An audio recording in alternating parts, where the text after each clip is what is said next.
We're Shannon. At the end of 2021, we decided it was time for a complete life change. So we sold our house and business.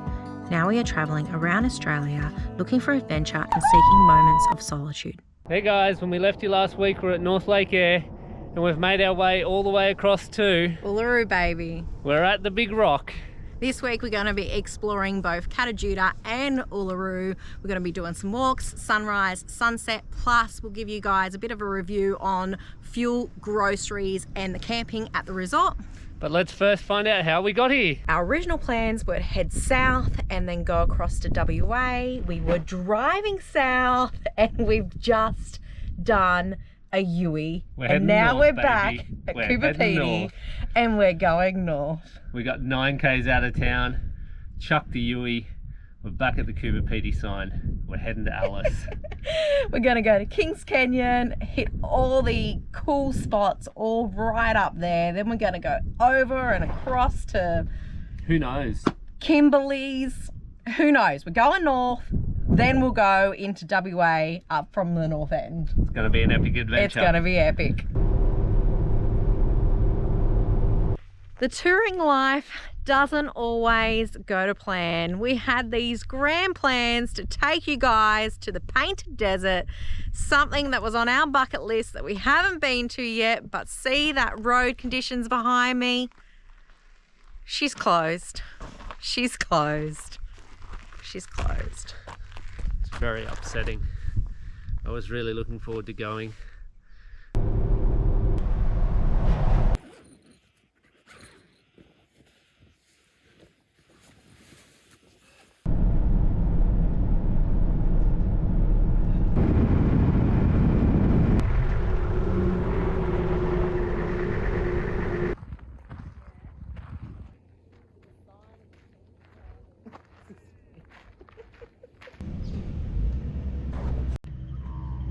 Hello. We've just entered into the Uluru-Kata Tjuta National Park. They've got a Boomgator National Parks office to the entry of the park where you actually pay your entry fees at. It costs us $38 per person for a 3-day pass to get in. So then they give you a pass, it's got a QR code on it, you scan the QR code and the boom gate goes up. Now the park has opening and closing hours, which changes around the seasons based around the sunrise and sunset. But they give you that information as you enter in, as you purchase your pass, and they also give you just some general information on the walks and maps and that sort of thing as well. It was super easy just to buy your parks pass at the entry.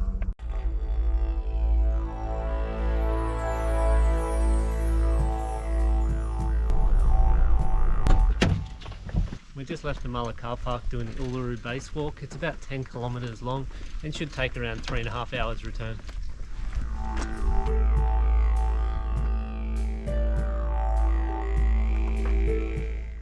There are a few culturally sensitive areas where we're not allowed to film or photograph.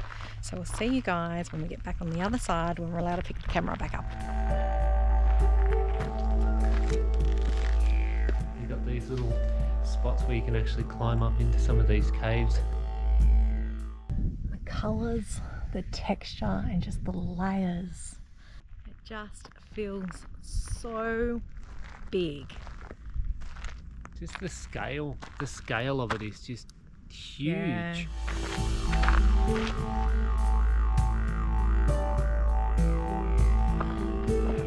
Perfect photographing spots are just back there where we're not allowed to.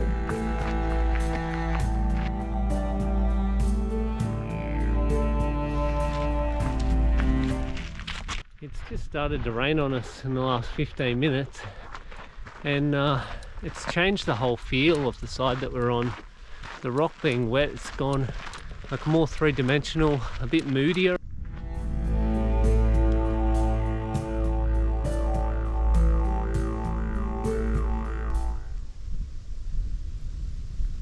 Magnificent! Bike hire would be a really cool idea. We've got little parking areas where you can pull over and do little side shoots. Look how small Shannon looks. And you can't even see the top.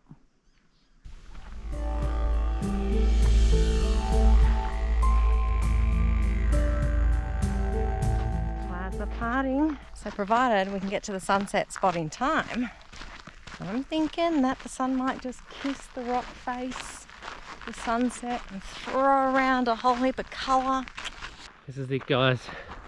We've made it to the end of the 10Ks around the base of Uluru. And just there is where you used to climb up. You can still see the wear path on the rock. This is me for sunset, guys. I'm super stoked. Salada, Vegemite, sunset over a big rock. Does life get any better?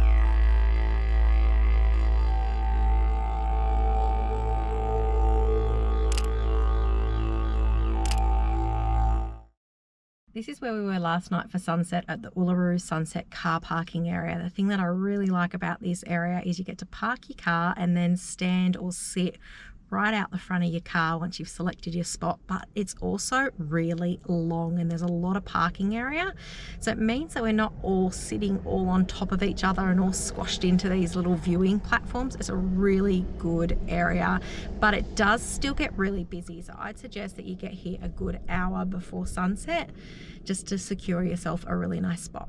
Give you guys a recap on the Uluru base walk we did yesterday. It took us just under 3 hours to complete the 10-kilometer circuit. Parts of it were absolutely lovely, but there were parts that just dragged on a little bit too much because your vantage point kind of didn't change. You were always looking at the same thing for such a long period, but overall it was a lovely walk. If you wanted to do the full base loop, what I'd suggest is to actually hire some bikes. I think that that would make it just a lot more fun and just speed up that process just a little bit. But overall, we absolutely loved seeing the rock. She is beautiful. Absolutely beautiful.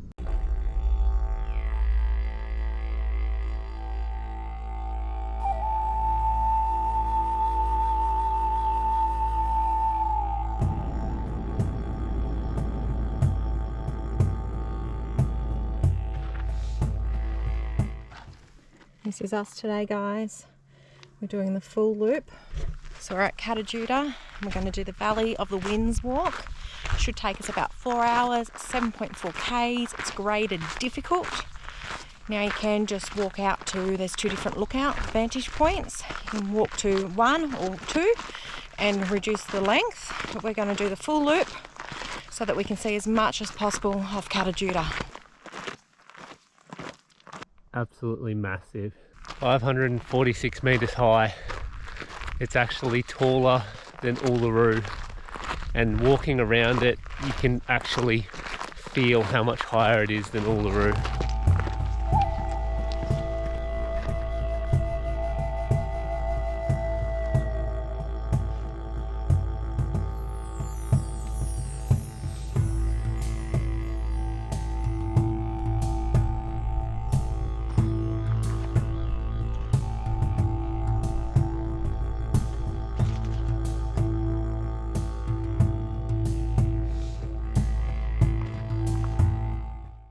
Been stifling hot in the sun and it's still only early, and then you come into a little spot like this, it's naturally still in shade. Temperature just drops right back. It's just beautiful.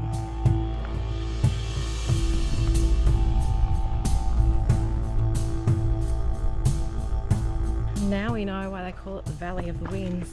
Standing here in between the big valley between the 2 massive heads, the wind just rushes straight up and hits you in the face. Really quite windy.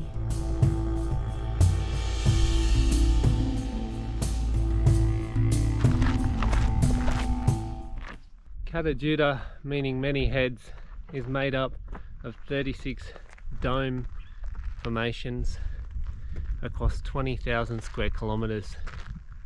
Absolutely spectacular.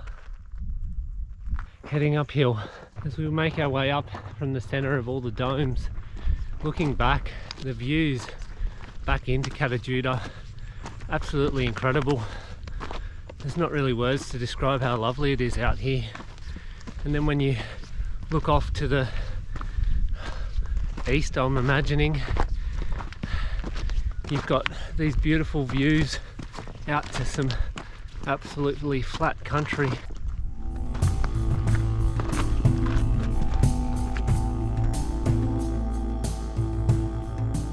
almost finished the loop. We've got 2.4 k's back to the car park. So we're gonna have a little rest here at the water station. Just soak it all up, enjoy it, have a little snack.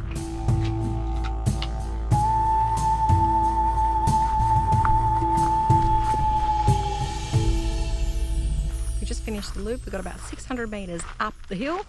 That'll be a bit of a push, and then it should be a cruisy K back to the car from there. We did it. Well, we just finished the Valley of the Winds walk. It was absolutely lovely. It took us about 2.5 hours, and we just took our time and walked through it and just really enjoyed it. We did stop for a short break. You didn't need a break. We didn't feel like we needed a break. We just wanted to stretch it out a little bit because we felt like it was going a little bit fast. It's graded as difficult. Honestly, I would go moderate. Yeah, I'd say moderate. It wasn't really difficult at all. I think the difficulty in the walk would be the heat. Yes. There is not a lot of shade on the walk, especially in the back, probably 3/4 of it. And on a really hot day, it would really get you. So you'd want to start out early. Absolutely lovely walk. I really enjoyed the fact that around every corner there was something new to look at. And, the scenery kept changing. And a new wow point to it, where you were definitely. just stood back awestruck about how giant these domes were. Absolutely amazing. Back at the Kata Tjuta sunrise dune viewing area, I just wanted to show you guys it so you know what to expect when you come out, because we didn't get a chance this morning because it was just so busy. From the car park, it's just a short stroll up to some platforms. Once you get up the top of these platforms, there's some nice views out to Kata Tjuta, and also on the other end you can also see back to Uluru, which is quite nice. This is where we were this morning.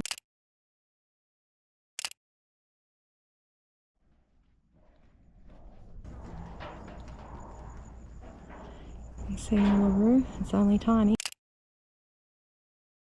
Morning guys, we spent last night at a free camp, and I thought I'd take this opportunity just to run you through on the camping.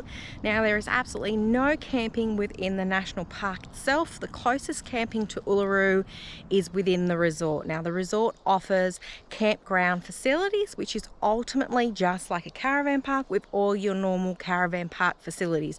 Now it was nice enough, but it was a little bit run down, and they need to invest a little bit more money back into the park to update some of their facilities. Other than that, it was all good.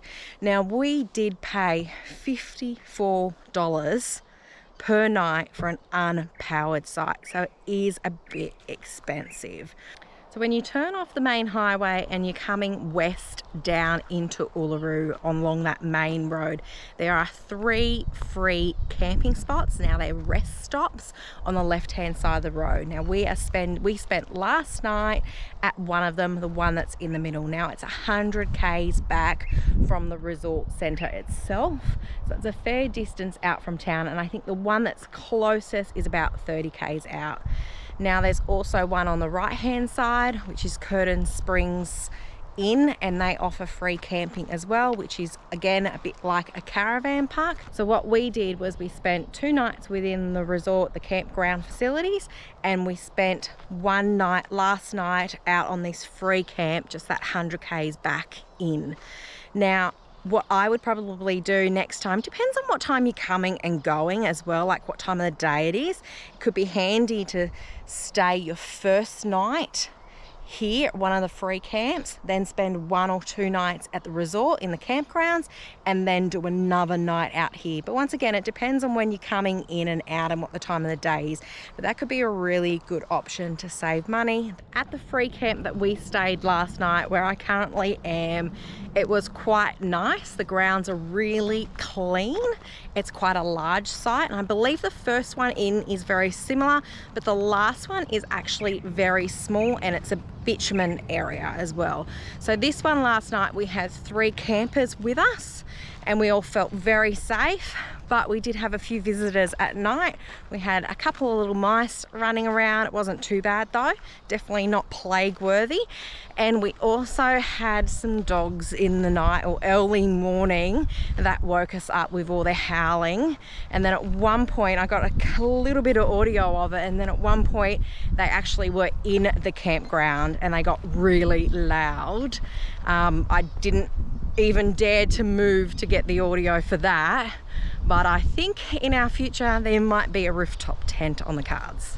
I also feel like there is a rooftop tent on the cards. It was a little bit scary when those dogs got a bit close last night. We did have a security knife in the swag. Yes, and it was unclipped off its holster, ready to go. Laying on Shannon's belly, just in case we needed it. No one likes howling dingoes right near your swag when you're on the ground. But all we could do was just stay really still and quiet. Don't move a muscle, just to unclip your knife. And we snuggled into each other for like security. I don't know what that was gonna do.